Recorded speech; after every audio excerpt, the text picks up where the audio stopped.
All right. Hello, everyone. Welcome back to One Soccer. I'm your host for today, Josh Deming, joined by my colleague, Alex Gongay-Ruzic. And we are here because, Alex, we're about to break down Jesse Marsch's very first Canada roster.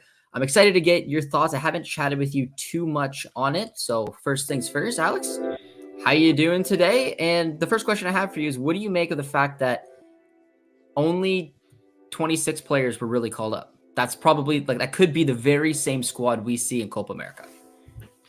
Yeah, no, first off, Josh, a pleasure as always to hop on. And yeah, we haven't talked about it much, so I'm very interesting to see how we go about diving into this roster. Usually we have a bit of, back and forth, so we'll be 100% just ripping it off the cuff here, and great to see all the people in the chat. Hello to everyone. Hope you guys had a great weekend. Myself here out in Vancouver. Obviously big weekend. We had a Sailor Sea derby in the CPL that ended up being entertaining as always, and of course Inter Miami came to town, and that was quite the spectacle. But yeah, good time as always. And yeah, I mean, to start off with your question, don't want to forget about your question. I'm not surprised on one hand because I think 26 is a good enough number where you could still do intra-squad scrimmages. You can still get really competitive once you get to 30, 35. I'll use a term that Bev Priestman has talked about later or recently in her squads for the women's national team. It could be a lot of clutter. It can be a lot of, maybe with 26, you narrow it down. You really get to see guys compete, get to see guys battle. It's unfortunate because there's some guys I would have loved to see in this squad, and we'll talk about some of the absences as well as those who are included. But 26 makes sense. You added in the training player and Gregoire Swiderski, who ends up getting called in, of course, due to his proximity to this window. I think this is a cool chance for a young keeper to come in and make up the numbers. I wasn't too surprised by 26. No, and why not? When you have 4 keepers for training, it'll work pretty nicely. But guys, if you're joining us today, drop a like on the stream and let me know what your thoughts are on this squad. We are going to spend the majority just simply breaking it down. I have a nice little spreadsheet, which I'm going to bring up with some notable absentees from this list, as well as some injuries, and then the kind of maybe the system. I mean, me and Alex can maybe move it around a little bit, but I'll bring that up now. And yeah, and for the 26, I was a little surprised only because I thought maybe he would go with 30 just because he's brand new to the job to take a look at some other players. But at the same time, he maybe wants to focus on the players that, have in his eyes, maybe have the best chance right now to go to Copa America. I don't 100% know. We won't know. He'll speak later today, where maybe we can ask him about it. But Alex, I'm going to show you guys and show everyone what I did behind the scenes with, my lovely spreadsheet here. So I built the squad in a 4-4-2. That does not mean that is what I think Jesse Marsch will actually play. I was just trying to put the players in positions that made sense. And it could be a 4-2-2. It could be a 4-2-3-1. I'm not 100% sure. But let's go through the list here. So Alex talked about the keepers. Right back position, I put Johnson and Zator. Good to see him. He helped his side avoid relegation, staying in the Polish top flight. So a nice little week there for Zator. Bombito, Hebert are the interesting ones for me because I've spoke about this. Some of you guys may have seen it, but on Jimmy Conrad's podcast, Call It What You Want, when Jesse Marsch was asked about center backs, those were the two, he talked about a few, Waterman and McGraw, which obviously didn't make the roster, but those were the two he really highlighted because of the style both of their clubs play. So maybe he's looking at a little bit of chemistry. And Alex, you and I will get into this because I think the back line, I think Hebert will have a big role, whether he's playing at center back or left back, which if you follow Alex on Twitter, you'll know what he's talking about there. We have Cornelius and Miller.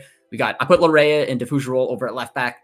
I mean, Defugerol can play at left back. He play at right back. He play at center back. It could be Hebert over there as well. I'm just, again, trying to make it look nice.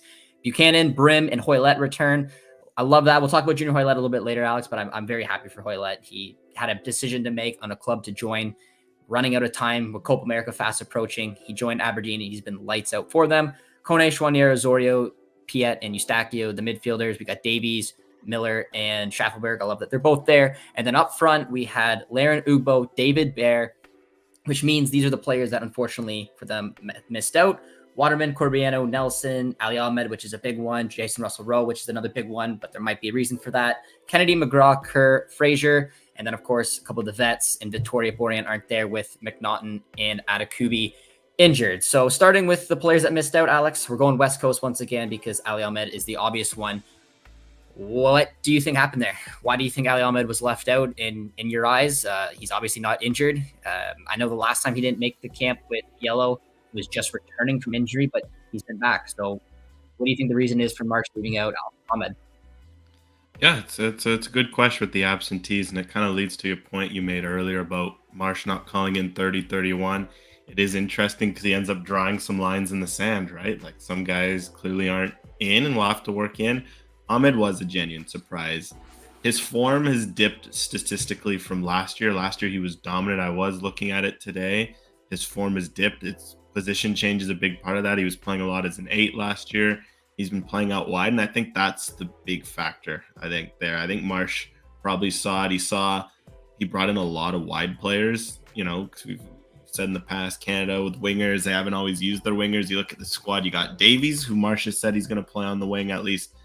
Maybe that's a bluff, but that's what he said on the podcast with Jimmy Conrad. Liam Miller is a wide player. Schaffelberg's a wide player. Buchanan, Brim, Hoylett can all play wide. Heck, you can throw Leray and Johnston in as wing backs too if Marsh wants to go that route. Zator's been playing as a fullback. The wide depth is really is loaded, and I think that's maybe something where he's hurt Ahmed just because his form hasn't been at the level he can be, but he's still been very, very good for the Whitecaps, and that's where I was surprised. The Whitecaps themselves have been struggling, but Ahmed's been one of the bright lights. I think for Marsh, Ahmed could be a very, very useful player because he can play pretty much. If you're looking at he can play both fullback positions, both winger positions. He can play in the midfield. If you're Marsh, why wouldn't you want a player like that in the ball progression? But I think this kind of for Ahmed, it's a situation where he maybe should be playing centrally for the Whitecaps, and part of that is for the club because the Whitecaps need a bit of a jolt, and I think Ahmed is a solution. That's a whole other story. If you listen to my Whitecaps coverage, I've outlined why. But then also you see now because it's maybe potentially hurt him for Canada when Davies, Miller, all in great form. Schaffelberg's dipped a bit, but he had such a great start to the season. Buchanan was never going to miss out. Charles Andreas Brim offers a bit of something intriguing. We could talk about his inclusion down the road, and Hoylett wasn't going to miss out. His form was outstanding. So I think that's just it for Ahmed. It's just wrong position, wrong time, and I think it's unfortunate because he should have been there anyways. But I think if we're going to answer the question why isn't he in, I think that's what Marsh saw. It's fair. It does feel unfortunate, and it's interesting too if you look at the amount of center backs we actually have, Alex. Like you see the 4 in the middle there: Bombito, Hebert, Miller, Cornelius. You could count Defouche-Rolle as a center back, as we probably should. You can also count Zator as a center back. So he went pretty heavy there. We don't know, like I kind of mentioned, what starting 11 he will go with in terms of the formation. 3-5-2 is kind of what us Canadian fans have been used to. I'd say Jesse Marsch is obviously more known for the 4-4-2, 4-2-2. Could be a 4-2-3-1. Do you think with the amount of center backs he brought in, do you think it's got any indication that we may see a back 3, or do you think that he's going to shake things up? And if so, I'm looking at that left back spot. I saw you put out a tweet, and I'll bring it up right now, about Hebert maybe going to left back. For those who don't know, Kyle Hebert has played the majority of this MLS season as a center back, and Jesse Marsch, when referring to Hebert, did talk about him as a center back with Bombito, although he did play his last game at left back. And doesn't mean just because he starts out at left back doesn't mean he can't kind of drift into the middle when we're in possession, kind of create that back 3. So Alex, what are your thoughts there? Who do you think is the favorite right now maybe to start at that left back role?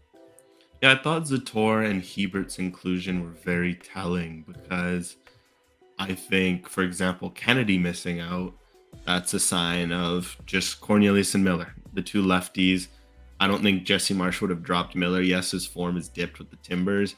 That would have been a big call, right? Like dropping someone like Miller is obviously, he's got a big leadership role in this squad. And then, of course, Bombito, he's been arguably Canada's most informed center back. He was going nowhere.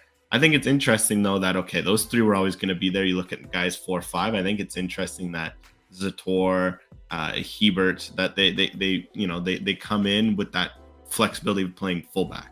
Zator has been a fullback for Corona Kielce this year. It's fascinating to watch because he's done this before with Cavalry. He legit goes up the field and operates like a fullback, but then he can also tuck in and play like a center back. And then Hebert, like you mentioned, he can play as a center back, plays a fullback. And I think it was really telling because when I saw that it was mentioned that Alphonso Davies might play on the wing as per Marsh, I thought, okay, interesting. With Sam Adekugbe's injury, there's no natural left backs. And all of a sudden we see Hebert in the squad. You kind of put 2 and 2 together. Oh, okay, it could make sense. And it's something where, again, that's modern football. So many teams now do it where a four out of possession becomes a 3 in possession. You want to create that numerical superiority, the triangles that it creates. Well, with Johnston having played that role and struggling there, if you want to emulate something similar, why not do it with guys like Zator and Hebert? I think that was very telling that they're included, that Marsch might want to do something like that, especially with no natural left back. Yes, Larea can play there. I don't know. Personally, I just always find him looking uncomfortable there when he's so much better on the right. So I think someone like Hebert could have a big role to play, and that's nice. Where if you got a Davies there, or a Buchanan, or whoever you put on the left, that gives them freedom that it will operate as a wing back in possession, but then out of possession that they have a CB who can go out there and he's also comfortable. So that's kind of what I see with Hebert and Zator's inclusion that I found very. The other big one is Jason Russell-Rowe. Alex and I have an interview coming out with Russell-Rowe, which we're going to drop just before his CONCACAF Champions Cup final. So best of luck to him. I saw a bunch of questions around this, Alex. Jason Russell-Rowe being left out. I just wanted to address it here in the chat because I've just seen a ton of it. Do you think it's got anything to do with that final? It's Pachuca against Columbus on June 1st. Obviously, Russell-Rowe, I'm expecting to have a big role in that, whether he starts or come off the bench. And only 5 days later for Mexico to Europe in the Netherlands, he would have to go to link up with the team on June 6th. So, I mean, if you're a fan of Russell-Rowe's, I would probably be optimistic that there's still a chance that he could be called in for the Copa America, because it seems like he's maybe left out. Again, we don't know. So maybe someone will ask Jesse Marsch it for the upcoming presser, but for right now, I'm assuming that probably had something to do with it. Yeah, it's hard to know because we're not sure if this is just like if there's going to be any changes for the Copa squad, right? Because I guess that's what you'd hope for an Ahmed and Russell-Rowe, who I think should be in the Copa America. Yeah, with Russell-Rowe, I think it's just the striker pool. I don't think the Champions Cup finals played too much in it because it's this Saturday. There's no games while he's gone. He wouldn't miss anything with Columbus. I think it was just a genuine look at the player pool, and he decided to go for the 5 strikers playing in Europe, right? Because David Larin, those guys are going to be in. Ugbo is going to be in after a strong season or half season with Sheffield. Bear is going to be in after his Motherwell season. Yeah, I'm guessing in terms of the 5th striker, because Brim is a striker. You just had him out wide in terms of that. I'd probably put him. If I were going to say, I'd move him up to striker. It came down to Brim or Russell-Rowe, and I guess Marsch. One thing, looking at Brim, it's likely the speed that Brim brings. Just because if you look at the other 4 strikers, David is the only true guy that has some sort of in behind threat. Ugbo to an extent, but he's more of a traditional 9. Larin as well, as we know, he's not the fastest. Bear as well as Bear can move, but he's probably in Marsch's eyes going to be asked to play more of a hold up role. Brim's the only true like in behind threat that's there, and the fact that he's based in Europe in the Netherlands, where they're hosting the first portion of this camp. The fact they had a decent season there, Eredivisie, slowed down a lot as of late, was playing mostly off the bench. I think that's what Marsch saw. I would have probably taken Russell-Rowe just because I think in terms of his ceiling as a number 9, I'm very excited about what Russell-Rowe can bring. He's having a fantastic season for Columbus, and I think he deserves a look. But again, if we're looking at it from Marsch's perspective, which again, we have to remember, it's the same thing with the Ahmed discussion, same thing with the CBs, and now for Brim versus Russell-Rowe, I think that speed and in behind threat is something that Marsch maybe just wanted something different from the strikers, whereas a Russell-Rowe might profile similar to an Ugbo who's already in the mix. Marsch's perspective is where we are going to stay, because I'm going to try to hit as many comments as I can, guys. Get your guys' questions in. Alex and I will do the best to touch on each of them. We may circle back. I keep leaving certain topics, but I'm just seeing some good points from you guys. So I am going to also circle back to Ahmed, and I'm going to raise another question for Alex here, but I'm seeing comments like Ahmed and Russell-Rowe are serious omissions. Tanny as well. I think Tanny, unfortunately, just got hot at the wrong time. Too many strikers, I think, right now, and it's something where unfortunate. All of these guys we're talking about, and that's something that stood out from the squad, which we didn't mention. All 26 players called have been called before, and I found this interesting. 25 of them have caps. McGill's the only uncapped guy on the squad. So Marsch didn't bring in any new guys. He's kind of going with what he's had, and I think he's going to expand from there. Guys like Oluwasi, I don't think we're going to see to the fall at the earliest. And that makes sense for Copa America. I think it would have been bold unless someone was playing at an outrageous level. And Oluwasi's been on fire, and no doubt about it, he's certainly pushing. But I think with all the striker depth that was already there, he's just going to have to keep it up, and hopefully he can get a look in the fall, because I'm excited about what he can bring. And, he's at an age where he's not young, but he's not old. So it'd be nice to get him, embedded sooner than later. But they'll just have to keep it up. I like what Tanny's doing right now because he started off the bench pretty much in the first like 5 or so games, but he kept picking up goal contributions. And then sometimes you see when you get kind of put into that starting 11, you can't keep it up, but he has. His production so far in MLS has been fantastic. I just, like Alex kind of said, the depth pool, I think it just came a little too soon from him, but could be definitely one to watch out for in the future. But this is where I'm going to go, Alex, with this question. Ahmed is brilliant at taking players on and pressing nonstop. He's got so much stamina, which I do agree fits Marsch's system. It's the reason why I've said Matthew Choinière should be in the squad. Makes a lot of sense. So when you're looking at this, and I'm going to bring it back up here, Alex, when you're looking at this squad and we're trying to take a look at what Jesse Marsch wants to do, and talking about Piet, I've seen a lot of Piet comments. We don't have a lot of sixes, guys. Like I'm seeing like, Piet should have been left out for Ahmed. It's not the same profile. We only really have 2 sixes on this team. Eustachio, who again, you can argue could play as an 8, but I think Eustachio will be our guy at the 6. Piet is the obvious backup role. He's got experience. He's playing decently right now for CF Montreal. He's not the reason that they're struggling so much. So I think that makes sense. But what about someone like Osorio, Alex? When we're talking about players that can press, players that can maybe fit the system, I don't see Osorio in it. It's why in this 4-4-2 I built, I have him as the 3rd central midfielder. I think if anything, he's someone who can come off the bench, try to create a little creativity late in the game, but I don't see him really fitting the system, which raises the question: why is Osorio maybe over like an Ali Ahmed, for example? I mean, and you can look at other areas as well, whether you want to put Ahmed out wide with Brim and Hoylett as examples. I think that they have a little better of a shout to come in, but what do you think? Or bring in an extra center back, a Luc de Fougerolles, who I'm a big fan of.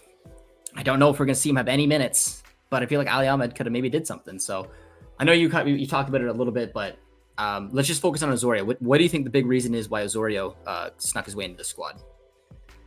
Yeah, you put the reins on me right at the last second. I was about to. No, I didn't. I want to take the Ahmed. You talked about Ali already. That's where I was looking at when I was looking at one player to me who doesn't fit the national, like Marsch's system, and really has been under fire with some fans and in his performances, is Jonathan Osorio. So that is my question to you. Yeah, I think Osorio was probably genuinely the lone surprise in this squad for me. I think de Fougerolles, yes, you could argue. I think it just makes sense. Young prospect, high ceiling, center back depth, has been put in question.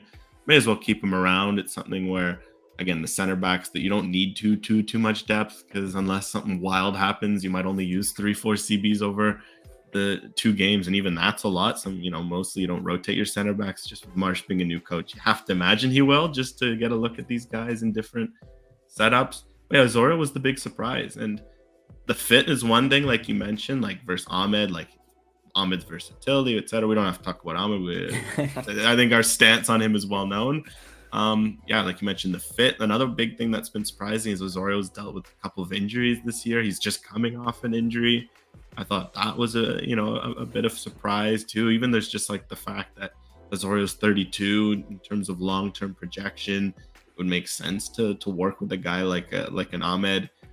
I think though, looking at this, and I think that's kind of the vibe I got from the Osorio selection when I saw it. This screams a leadership pick. I think that's something where Marsch, he's coming into his first camp. He obviously, I mentioned earlier, everyone he's called in has already been there before. I think he wants to get a baseline of familiarity and set lines. And the reality is, someone like Osorio is a key leader in this team. He's really, under Herman, he stepped up a lot. He even wore the armband, I think, or at least I don't know if he ended up actually wearing the armband, but he was definitely a key part of the leadership group. This could be just as much as culture and standard setting. And look, in terms of the picking the best 26, I don't agree with it in the sense that I would have loved to see Ahmed there. That's probably really the lone big change, because you're arguing Russell-Rowe over Brim. Myself, I pick Russell-Rowe. Some others might pick Brim. That's more of a stylistic argument. I think Ahmed over Osorio is one that would genuinely make sense. But I think when I saw it, it was leadership, and I think that's something that's important to remember. And I think that's maybe why there weren't any dual nationals and whatnot with Marsch right away, is that he comes in a bit of an interesting position. If he rocks the boat too much, drops a Kamal Miller, for example, drops some other guys, that you can end up kind of starting off on the wrong foot. So I get it from his perspective as a coach, and I think that's where Osorio kind of gets included in to kind of bring that leadership. And by having him and Hoylett and Piet, some of those guys in there, it can help begin that transition that already has begun. Like Eustachio, Davies, David, this is their team now. They're the leaders. I expect one of those three to wear the armband, but having guys like Azorio, Hoylett, and that's kind of what I also see on that front that maybe gets a bit forgotten when you're looking, of course, at a squad. It's who's in form, who should be there. But that also, I think from Marsch's perspective, he's probably thinking some of that stuff off the field as he entered his first game. It's totally fair. And I just want to, again, to throw a little bit more love to Junior Hoylett. I just love the story. Like I said, I mean, following this national team for as long as I have, he's always the first one that comes to mind who was a big dual nat who decided to represent Canada. I love the fact that I hope he does go to Copa America because his form is deserving of it. He went to the Whitecaps. I don't think that was his most successful spell, and he had a couple months off, really, where there's a lot of question marks being like, where is he going to sign? What's he going to do? How is he going to get back to form? And it just shows the levels of commitment he has to the national team and to himself as well, because what he's done for Aberdeen has been sensational. And I think having the ability to have like a set piece specialist, which is something that I've noticed Canada really struggles with without Hoylett, especially unfortunately, when Davies is over the ball. Yeah, it's not my favorite. I'd rather Eustachio if that's the case. But if Hoylett's on the pitch, he's our guy. Free kicks, corner kicks, he can do it all. Very happy to see him returning there. Alex, I got a question up here, and maybe it's one that I haven't thought of too much because I always assumed that Crépeau was the next man up. I would say, I don't know if you agree, that on the form of the top two right now, Crépeau and Dane St. Clair in Major League Soccer, I'd give the edge to Dane St. Clair just in terms of how he's performed this season. Doesn't mean that he's the best fit for Marsch's system. I'm not 100% sure. I haven't really given it much of a thought because in my mind, I was just thinking that Crépeau is a guy. So it wouldn't surprise me really either or, because I think both are capable keepers. But what do you think for, I guess, in Marsch's kind of system? I don't know. Is there one that sticks out to you a little bit more? Would you be surprised if it wasn't Crépeau, I guess? Yeah, no, I think it's going to be Crépeau to start. I think it should be. I think something with Crépeau's unique situation, it's body of work, right? Like how long he's worked for this, how good he's been over the last few years. But of course, if you're looking at it in a bottle, and right now, St. Clair's been the most informed Canadian keeper. Minnesota's been flying. Dane St. Clair saved over 2 post-shot expected goals. He's helping them part of this start. Minnesota's defense can always be a bit leaky, but when you have a keeper like St. Clair, you can get away with that, especially with the firepower they have at the other end, with the likes of Tanny, of course, balling out up front. So St. Clair, I think if you're talking form right now, has been the better goalkeeper this season. And that's why I'm curious to see where it manages it. I think Crépeau deserves a start, and he's likely your guy going into Copa. But it would be nice to give St. Clair and maybe create some competition, maybe split the net. And if St. Clair clearly outperforms, I mean, St. Clair's in his prime now. I think he turned 27 this year, or he's turning 28 this year. Like, he's at a point too where it was like Crépeau a few years ago, right? When he was knocking on the door, you're like, all right, well, he may as well get an opportunity. So I'd like to see them split, because part of it's not on Crépeau. That Portland team has just been an absolute mess under Phil Neville as of late. And defensively, I mean, every time I watch it, it's just fire alarm defending. That's kind of why McGraw's been dropped lately. Kamal Miller's been struggling. It's just chaotic there. And that's kind of, put a lot of pressure on Crépeau, and which is tough for the goalkeeper. So I think Crépeau to answer the question, but maybe even if it's a half of St. Clair, it would be nice to at least see him go in there and push, because it feels like they're both in the similar league.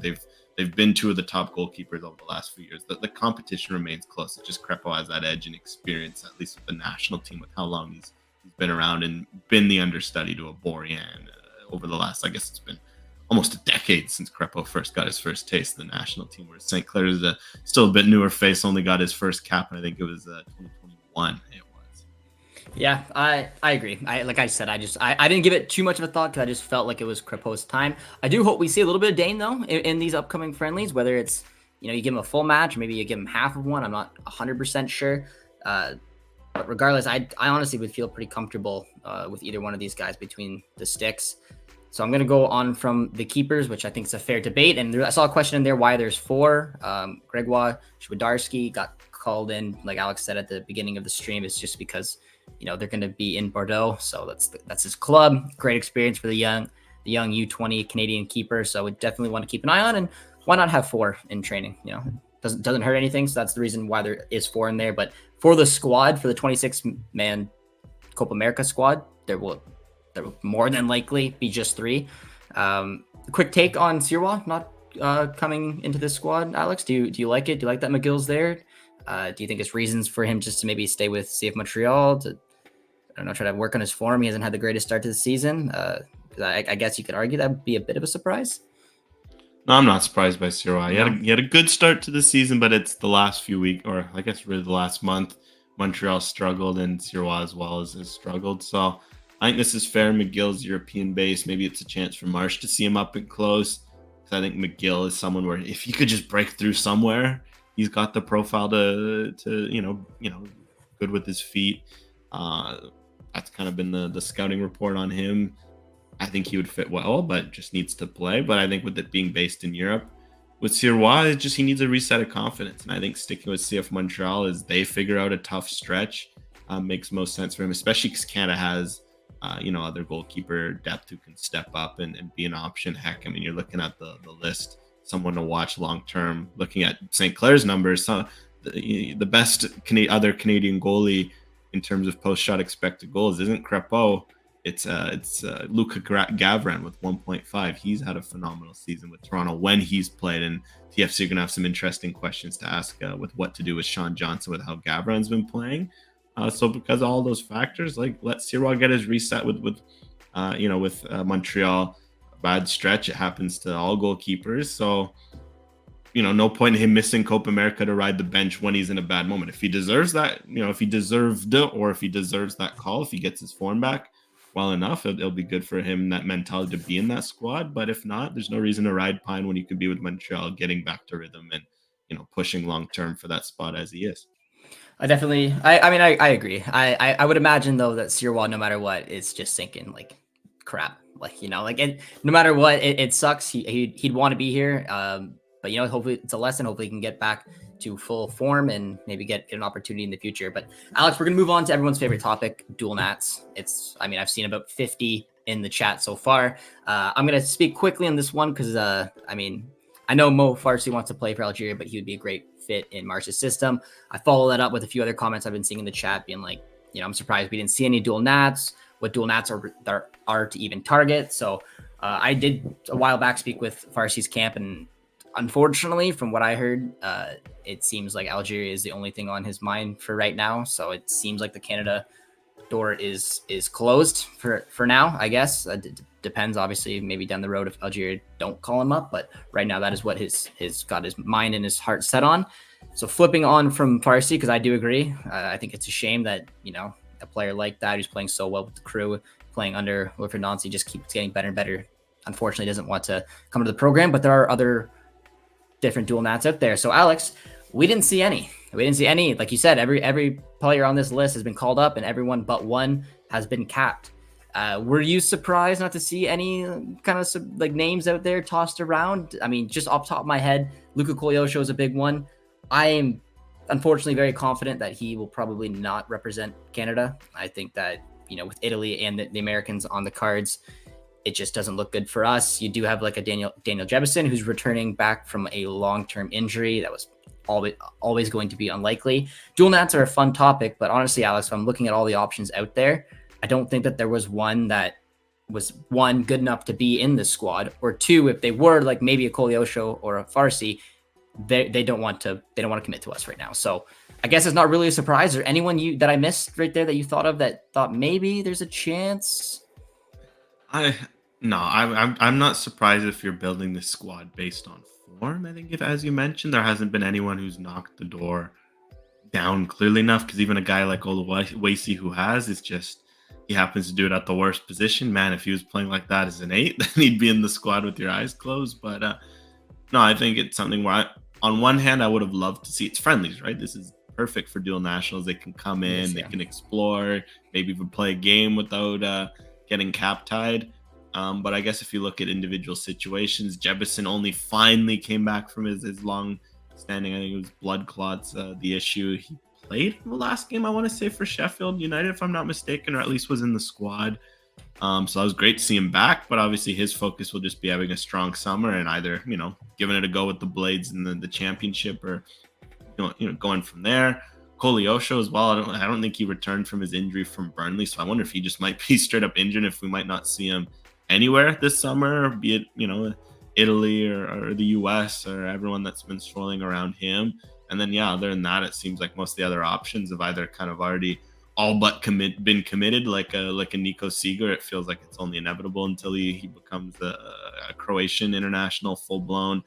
And yeah, that's pretty much the main names that I think that were thrown around in terms. I think there's a bunch here in the chat. So yeah, otherwise it's a couple, like I know Tom Holmes' name's been thrown around, but that one is just a matter of eligibility in terms of a passport, and that one's very murky. And haven't really heard much of an update on that, because I know some people have been asking around. So no, I wasn't too surprised on the dual national front because of all those aforementioned reasons. Yep, all good points, and yeah, there's a nice list there. I mean, like Tomori's no longer eligible. Aiden Morris will always hurt me, but no longer eligible. Mitrovic, Flores, no. Koleosho, not eligible. Seeger, I mean, maybe if he decides. I don't think that is totally closed, but we'll have to see what Croatia does, because he's obviously in over there. So really, yeah, there wasn't a ton. Coline is an exciting talent as well, just probably not ready for the for this squad quite yet. So let's move on now, Alex. We've pretty much touched on most of just the squad in general. Before you and I build towards the end of the stream, we'll build a starting 11-ish, maybe just for the first match. We'll just focus on the Netherlands to make it simple. But let's talk about the strikers. So we got David, Larin, Ugbo, Bear. There's a lot of question marks around Kyle Larin and how he would fit into this Jesse Marsch squad. Obviously, if he decides to play a 4-2-3-1, I don't think there's a completely natural fit there for Larin. I'm assuming David would lead the line. Then you'd pick a midfield three of a Kone, Chouanier, Eustachio. For me, I've raised some questions of, can David be the 10, which then allow Larin to be the lone striker? But I just don't know if Larin has the profile in him to kind of do what Jesse wants. So I built this like this because when I mentioned Kyle Larin maybe missing out last time, the word disrespect was thrown out a little bit, because I mean, obviously when he does play for Canada, he shows up, and you can't take that away from him. He's had a pretty difficult season right now in La Liga. Even by his standards, I would imagine he would say the same. So what are your thoughts there, Alex, when you look at the front two? Assuming, let's just play the game if we're going to play two. Let's just pretend it's going to be like a 3-5-2, 4-4-2, 4-2-2. Do you think Larin, from everything he's done with his national team, is still a favorite to start alongside David? Or do you think like a Bear or Ugbo could push? I think if I were coming down to it and making the choice, I think the one to watch is Ugbo.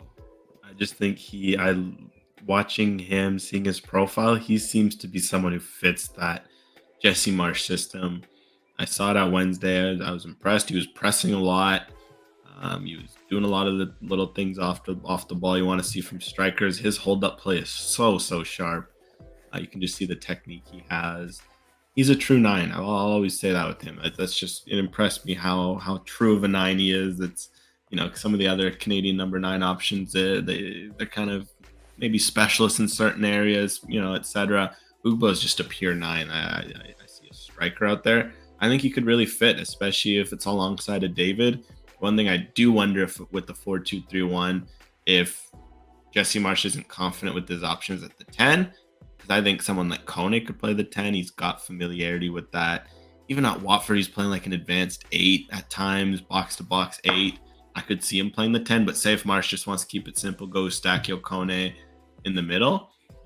I wonder if you could see something like David just kind of having a bit of a number 10-esque role underneath an Ugbo, and I think Ugbo would make the most sense to partner with David in this situation. But yeah, we'll see what happens with Larin, because Larin, what's interesting about his season, that it was really a season of 2 competitions, because he was lights out in Copa del Rey and so good, and then in La Liga he just struggled for whatever reason. And I think if you're Marsch, it'll be a tough call, because if you drop Larin, that is still someone who's been clutch and scored goals for Canada. I think it's something based on the form. You at least have to experiment with it. Maybe you start with like, look, form is form. You'll come off the bench. It's not saying you're dropping you out altogether. But I do wonder if Larin might give a shot, or if Marsch might give a shot to Larin to kind of, come in and reignite himself. And But yeah, the fit is a big question. Just it might have to adapt the pressing. I don't see that. I think that's where Ugo fits in. So Alex, we're gonna build some starting 11s here. I'm gonna pull up a. Can you send me in the chat, Alex, your nice one? I can never remember where it is. I always pull up lineup builder to do it, but I think it's where did I have it here? There it is. It's sharemytactics.com. We're gonna share our tactics. There we go. All right, there it is. That's what we're looking for, and it's already I already got a roster in there, so we'll play with it from the last time that we did it. But guys, let us know in the chat what you guys would like to see for the starting 11. We're just gonna take a look at the Netherlands because why not? It's the first match coming up. Jesse Marsch's first, obviously, game in charge. I don't know exactly what he's going to do, but we're gonna have some fun with a couple different starting 11s today. So Alex. First things first, let's start with the system. Obviously, last time you and I did this, we went with the 4-2-2. We got Ahmed in there in the starting 11, which maybe we overlooked a little bit there, but so we're gonna have to remove. It wasn't meant to be. It wasn't meant to be. So how do you want to line this team up? Do you want to try 4-2-3-1, 4-2-2, 4-4-2, and just focus on the Netherlands match to just make it simple, just to see maybe what the very first roster and squad could look like for Jesse Marsch.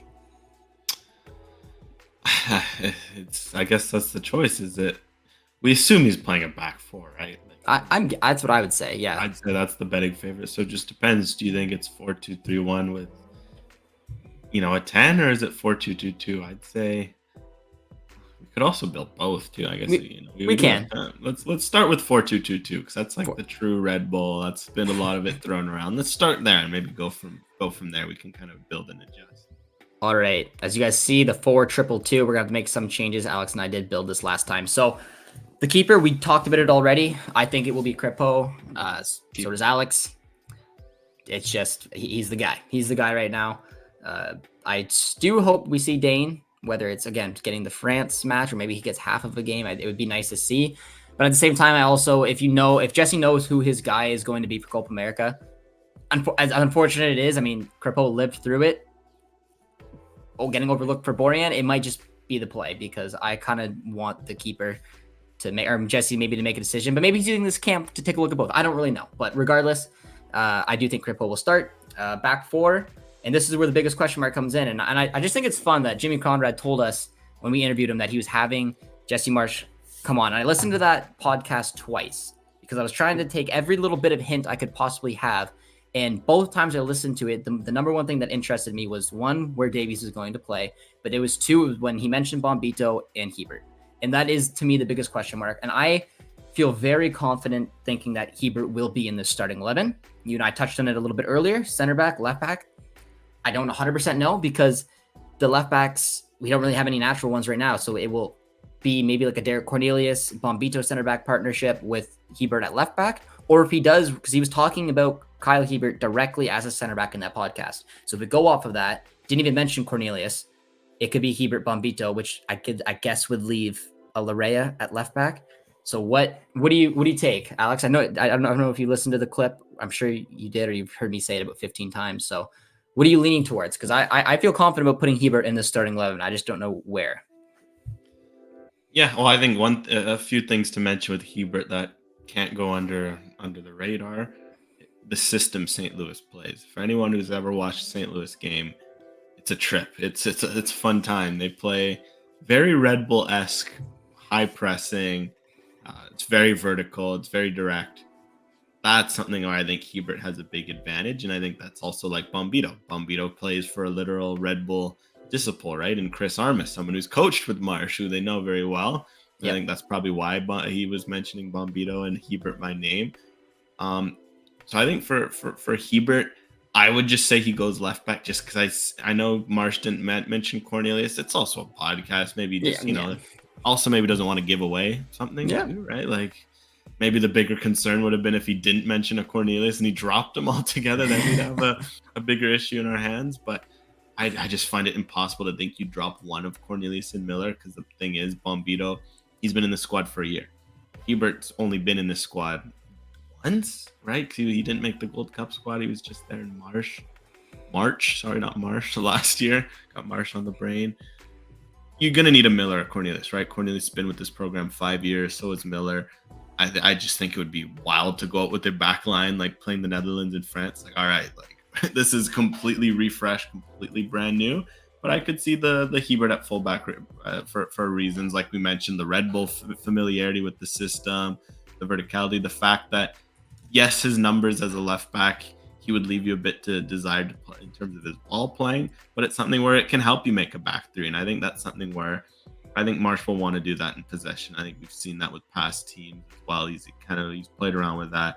And having Hebert do that instead of Alistair Johnson would make miles more sense. And then the reason is for that is that would free Johnson to play like he does for Celtic, where he has a free role just going forward. He's such a good crosser of the ball. And unfortunately, playing in that back three for Canada, we've seen that nullified. And I'd love to see him get a chance to go. So Hebert makes sense because of the fit in Marsch's system, but Hebert also makes sense because of what it represents for Johnston too, which can't be forgotten in that case. No, I think it's fair, Alex, and I did find it interesting. I really did like that podcast that he was talking about, and like you said, it is a podcast, so not mentioning Cornelius, not that big a deal, but I do love the fact that he mentioned Bombito and Hebert and the way that those teams play.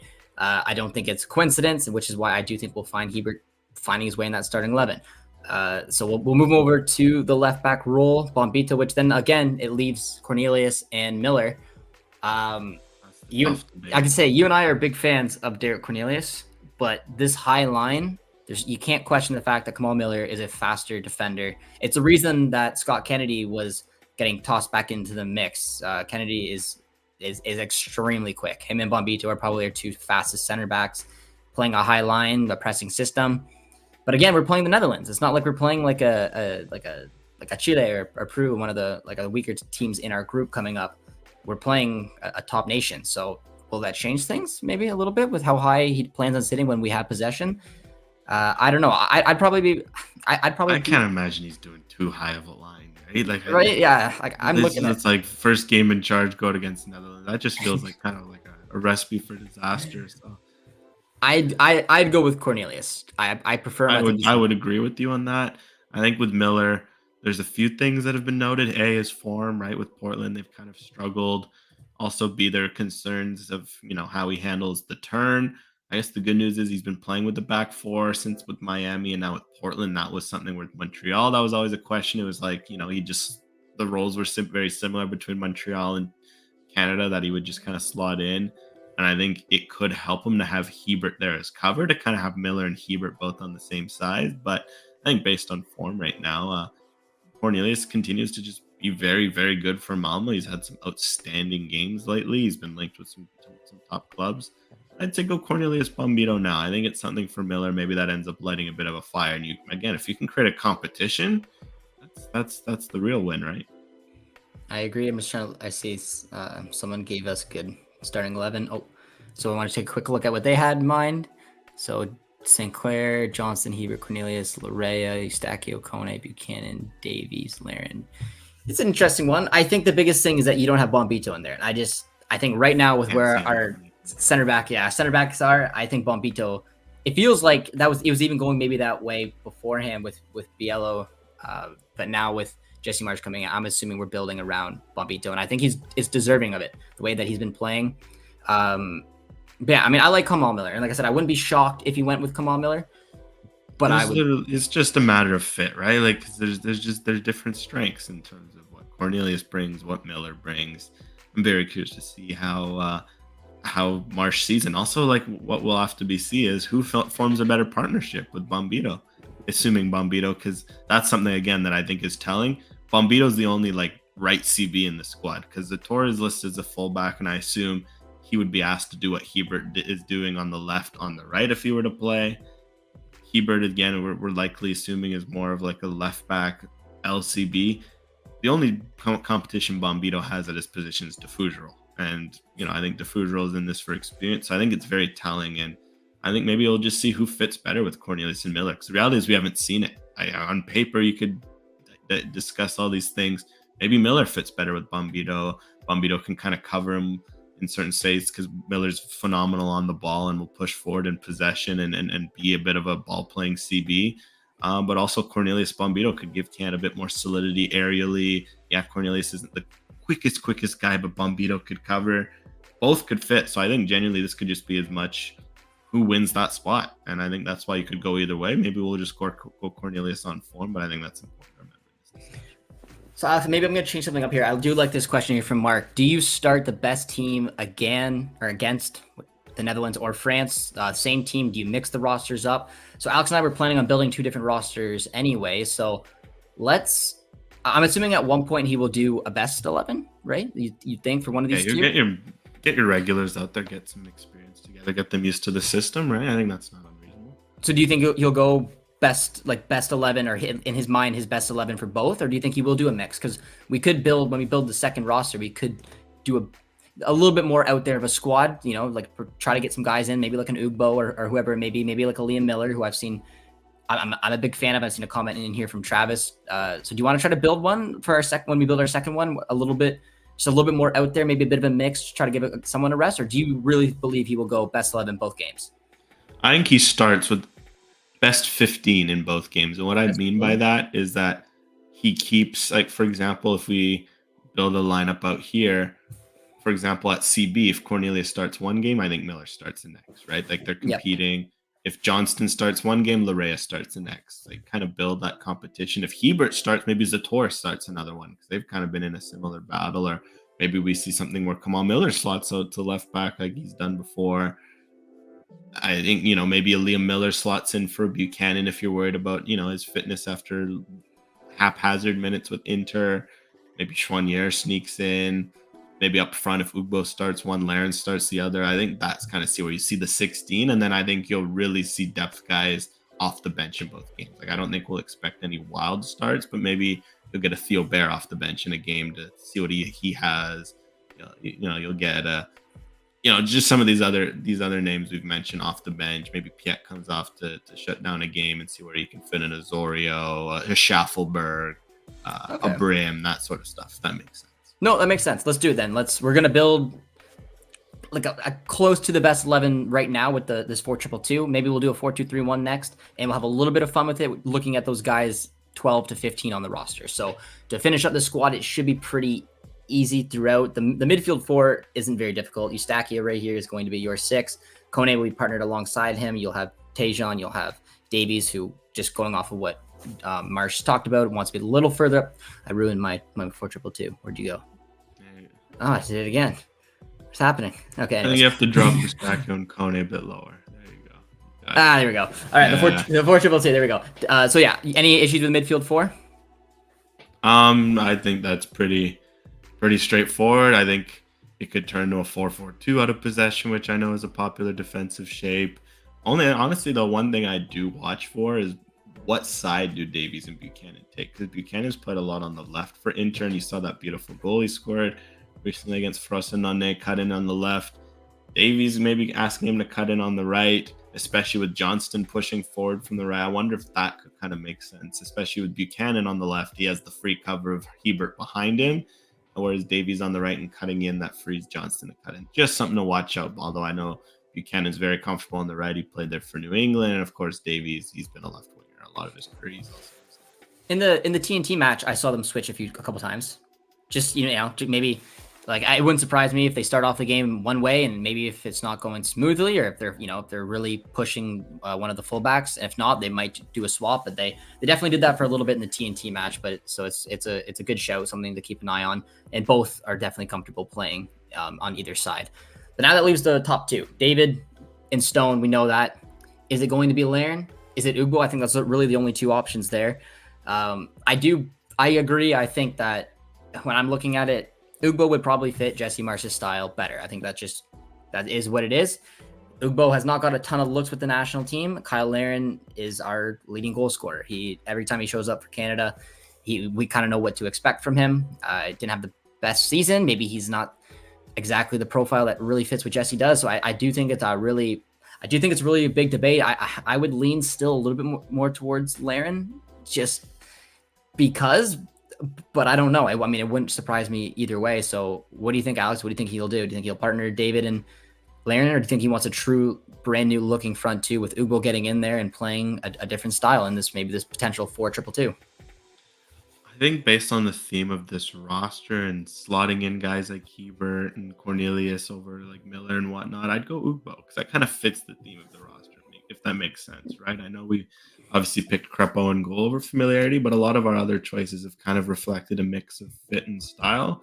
And I think, again, that's telling that, like we mentioned, I think Marsh will want these battles. Like if Laren's sitting there like Marsh, like, hey, I have questions about how you fit my system, while maybe creating that competition with Ugbo could be a way to go. I think that's something where I think I agree to you. I think maybe this what we're doing gets swapped. Like maybe this, like in hindsight, looking at what we built, I think this maybe we see in the second game, and I think in the first game, Marsh goes for familiarity, like Laren up front, Miller at the back, etc. But I think that based on this theme, if that makes sense. Yeah. This. I mean, if we're going the Red Bull way, that's 4-2-2 through and through. You have Hebert, a player that he talked about who plays in the Red Bull system, as well as Bombito.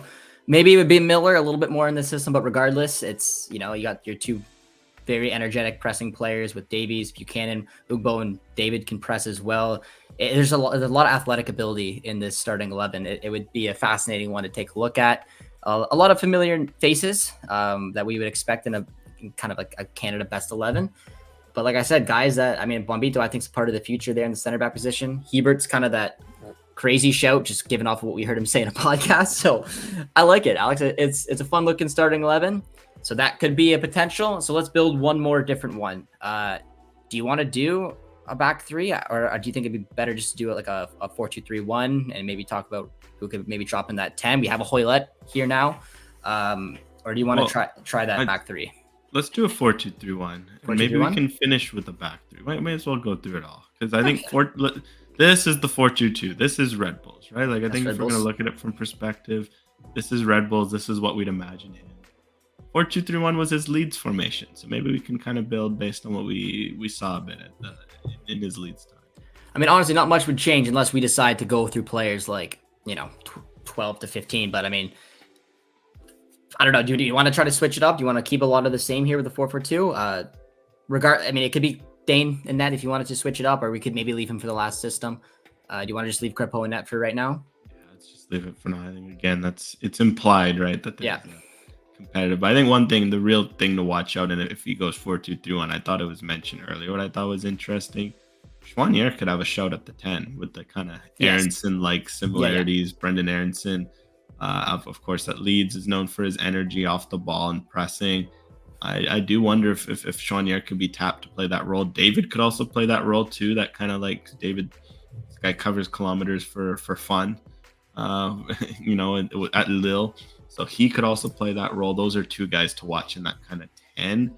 And then other than that, it just kind of comes down to little things at the back in terms of fullbacks and whatnot. But I think that's something to watch. You and I have played with midfield threes a few different times. I've seen you kind of go back and forth, so I'm curious to see which one you're going to land on. But again, assuming if they go midfield 4-2-3-1, Kone, Choinière, and Eustachio, who do you think would be better fit as a 10 and who would be a better fit as an 8 between Choinière and Kone? Because like we've said, we've seen Kone play as a 10 for Watford. He's very good on the ball, creative. Choinière is a pressing machine. Do you want him a little bit under Kone? Would they both be 8s? Although we're trying to make it in a 4-2-3-1. Assuming it's those three, how would you put them? Eustachio has to be the 6. Which one do you want to see as the 10? It's funny because I think if I were to set it up, I'd want Choinière there out of possession because if it's pressing, like I think it's something like a 4-2-3-1. Can almost be a 4-2-2-2 defensively. Choinière pressing right up alongside the striker. He's got the fitness for it. But then in possession, I'd love to see Kone at the 10, pardon me. I think he could really, with his ability to play vertical on the ball in possession, he can maybe connect some of the lines together. So I think because usually we're building these formations out of possession, I'd put Choinière at the 10 in this case. But there could also be some sort of symbiotic relationship where Eustachio just ends up staying back, and Kone and Choinière are kind of just like 8s who play off each other based on the circumstances. Where as soon as they lose the ball, and Choinière shoots right up, and he leads the press, and then when they do win back the ball, maybe Choinière kind of drops a little deeper, and Kone kind of steps up. Maybe like a 4-1-4-1 kind of vibe. Little 4-1-4-1 kind of vibe. Yeah, no, I would agree. Because they're both not out and out 10s. They aren't, but depending on what Jesse asks of them. It could kind of look like that 4-1-4-1. Anything else you want to change with this one before we move on to the 3-5-2? Do you want to try to slide someone else at the back? Try to get Richie in here? If it's a 4-2-4 or 4-2-3-1, 4-1-4-1, yeah, I'd love to see him. I'd love to see Liam Miller. Liam Miller? I think it's a bit interesting of what you do. Like, do you throw a Buchanan out for a Miller? Or I know, again, it's something to keep an eye on. I know Maybe Marsch has mentioned, that's it. I know Marsch has mentioned playing Davies as a winger, but with no Sam Anakugbe in the squad, the Hebert really being the only true left back on Larea as well. But Larea's coming off an injury. And again, for those wondering why we haven't put him more, that's mainly because of the injury, because I think he could really have a nice role to play in the squad. Could also see that, put Davies at left back, and he's kind of experimented with that in the past with Leeds. His fullbacks at times were aggressive, and Miller on the left, his defensive game grew a lot this year, and I'd be comfortable. Like, what's nice with the Miller and Buchanan, you get two defensively responsible wingers, which could lead to nice partnerships with Buchanan, Johnston, and Miller, Davies. So that's something I'd keep an eye on. I'm a big fan of Liam Miller. I thought he had a fantastic season with Preston. I've heard and can confirm reports that there's a lot of championship sides looking at him. A couple coming down from the Prem. I don't know where he's going to land, but I know that he's, after what he did with Preston, he's getting looked at, and it's a tough league. And he played as a wing back. He scored some really good goals, and he put in a shift. I think that he'd be a player with a lot of energy and a lot of skill that Jesse Marsch would like to get his hands on. And if I'm going to put him in the system, you got to put him at left attacking mid. That's just where he would fit. He played at a lot of Basel as well, so I like this. This is a fun looking squad, and we always toy with the idea of actually dropping Davies back. We thought maybe that there'd be a manager coming in that would do that. It doesn't look like it's going to be Jesse, but another thing to consider in this possibility, again, this is where we start to get experimenting. I mentioned Zator earlier in the role he played. Yeah, at right back. Again, it's a bit awkward. Maybe this is something you try later in the game. What if he tries Zator there as a kind of defensively responsible fullback, and then Davies just gets full license to roam? It can kind of shift into a 3 if you need flexibility, right? Beautiful thing. Yeah, look at that, because then it kind of becomes a Miller cuts inside, as he can like to do. Kind of becomes like a 3-4-2-1. Yeah, something like that. All right, no, I like it. So we'll put it back to show you guys. I mean, it was Zator, but Johnny Johnson can do that role. Yeah, Johnson as well. Like that's something I hypothetical looking at earlier with Hebert and Zator's inclusion. I do wonder if they get asked to play the Johnston role so that Johnson can do what he does best. And as you see it for Celtic, he can get, and he's shown for Montreal, he can get up forward and rip across. And for as good as he was as an emergency center back for Canada, I think gotta let him show his strengths that he's shown at club level. And I think it's something where I don't want him to play at the back line, not because he can't play there as a CB, but I want to see him further forward. Every time I watch for Celtic, it's amazing to see him push forward and be dangerous. Why not, if you're Canada, use that to your advantage? Absolutely. Got a comment saying I think he'd prefer Shaft to Miller. Now, I don't want to speak of this too much because, again, we're going off one single podcast. A lot of MLS links, and I would say Jesse Marsch probably is very familiar with a lot of the MLS guys. I would say what Liam Miller is doing with Preston North End, for me, is more impressive than what Shaft is doing at Nashville, although both are playing well. Doesn't mean that Jesse Marsch will see it that way. So it could very well be Jacob Schaffelberg is the guy to look to if they're looking for some energy, and Shaft's also proven it off the bench. And like we said, when you mentioned all the center backs, you mentioned 5, they were all MLS players. It might mean nothing. It might mean absolutely nothing. But the MLS, saw that, I was like, Zach. I know, again, Zach McGraw had a great season or solid season last year.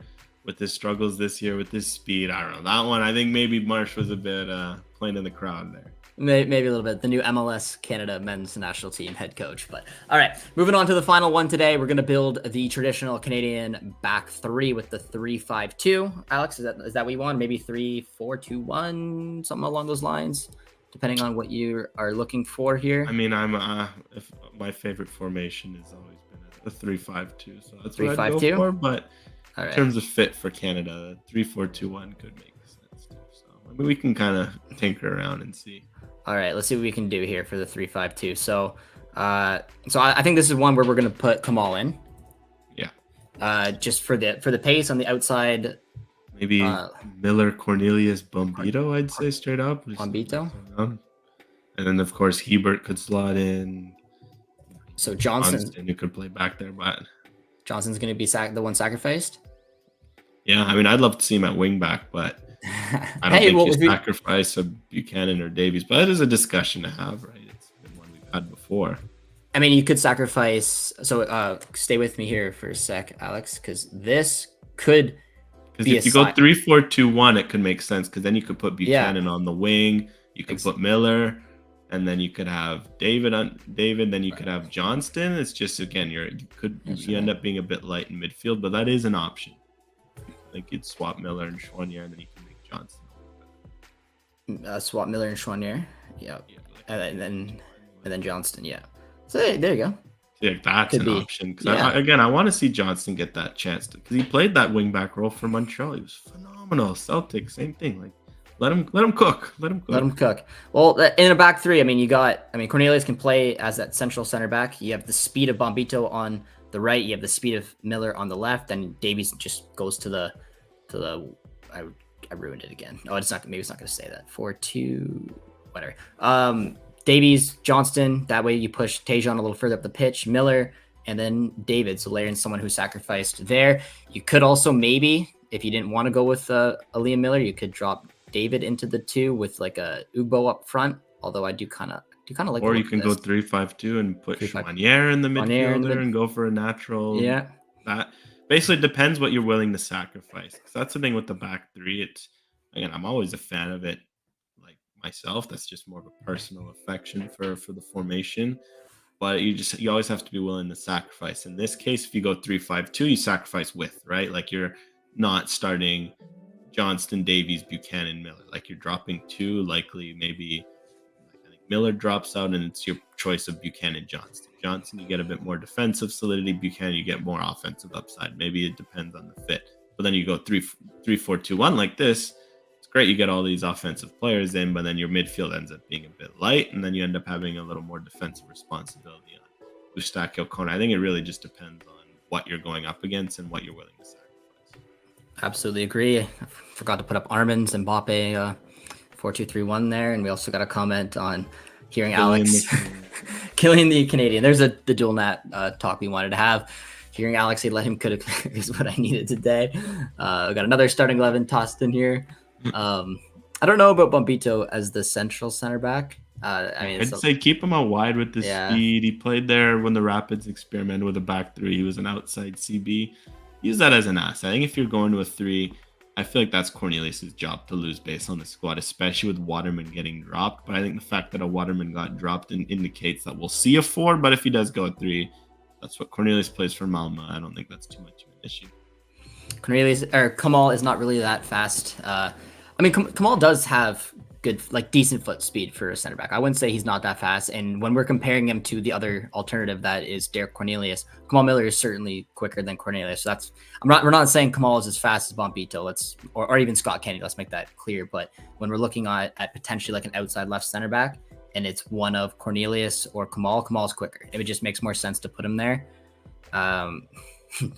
You're not impressed. I think Bombito is the one to keep an eye on. Alex has been on this idea for a long time, and it looks like he's going to be the guy I think that Jesse Marsch looks to build around. Now, obviously, it's his turn. It's Bombito's turn to really prove it at the international stage, because right now everything he's doing for the Rapids, I think, is deserving to look at our back four and look at fresh faces, really.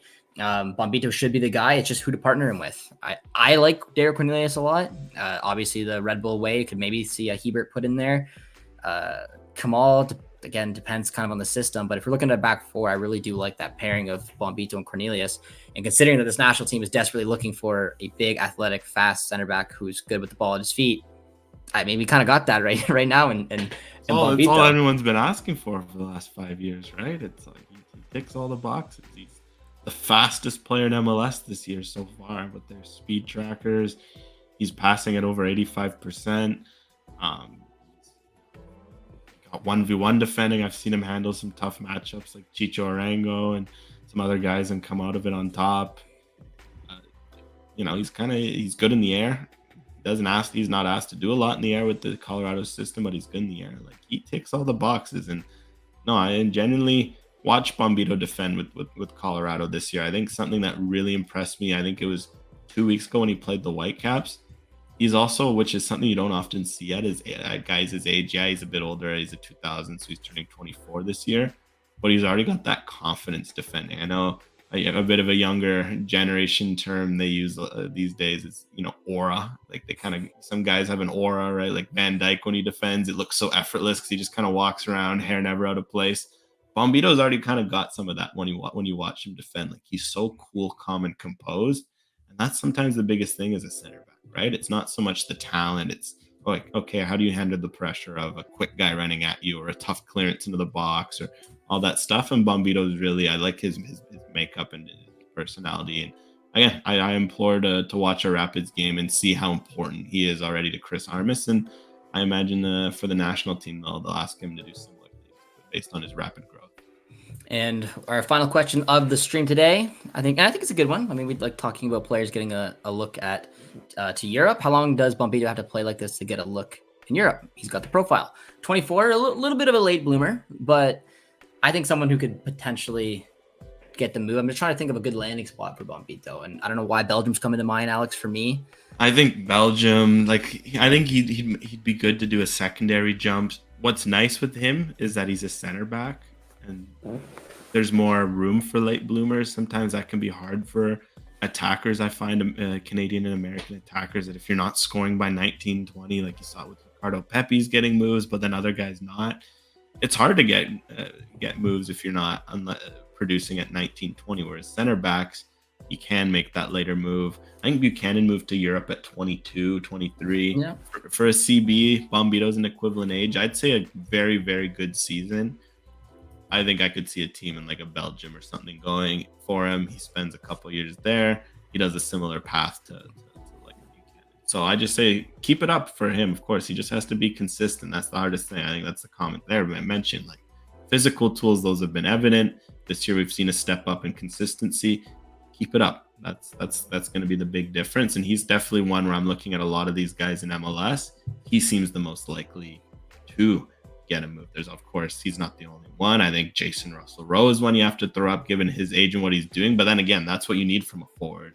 Russell-Rowe, 2021, he's gotten that run of starting minutes, scoring in big games. That's what you need. But the Bombito is definitely near the top. A bit of a similar path to Buchanan, a little bit. I mean, they both went to college, then obviously MLS, now getting some. I mean, there's no links yet, but if Bombito, like Alex says, and a lot of the chat is saying, is able to continue with this type of form, maybe he does something with the national team at the Copa America this summer. It's a great maybe way. He impresses against the Netherlands or France. People will be watching. That sort of stuff sticks out.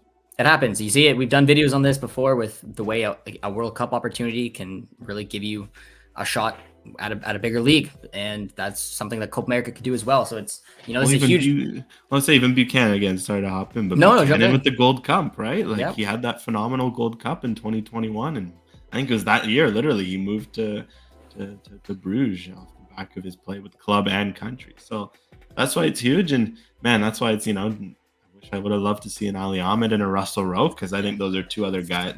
Those are probably the two biggest candidates you look at, other than a Bombito, but. Bombito's there. Here's your moment, right? Can he step up and take it? That's this theme with this camp for Marsch, right? I think it's going to be who can step up and prove it.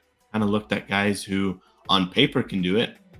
Hebert with the fit in the system, Bombito with his profile, Chouanier with his pressing, etc. My bet, and this is just soccer as football, there's going to be someone who surprises us. So I'm very curious to see who that surprise is. Is it someone on the fringes? Like, is it Fougerolles has such a great 20 minutes off the bench that he ends up getting a big role? Is it Kyle Larin, in the sense that a lot of us wrote us off? Maybe he goes and scores a brace or scores a great goal, and you're like, oh yeah, that's Kyle Larin. We forgot about him. Is it someone like a Hoylett? Look, I'm 33, but age doesn't matter when you're in great form.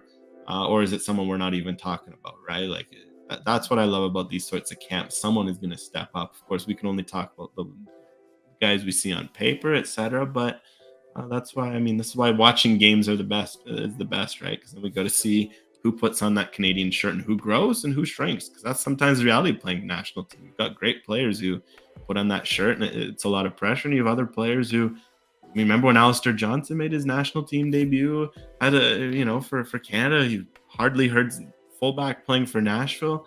He ended up he grew into that shirt so impeccably, and I'm excited to see who are some guys who might follow a similar path. Another great example of a player who took the opportunity and moved to Europe and is obviously doing some wonderful things right now with Celtic, winning trophies for fun. And a little plug here for One Soccer on the way out. If you want to watch Bombito, stay tuned to One Soccer. We have the Netherlands and France match. Alex and I will be doing as much coverage as we can, probably a couple morning after streams.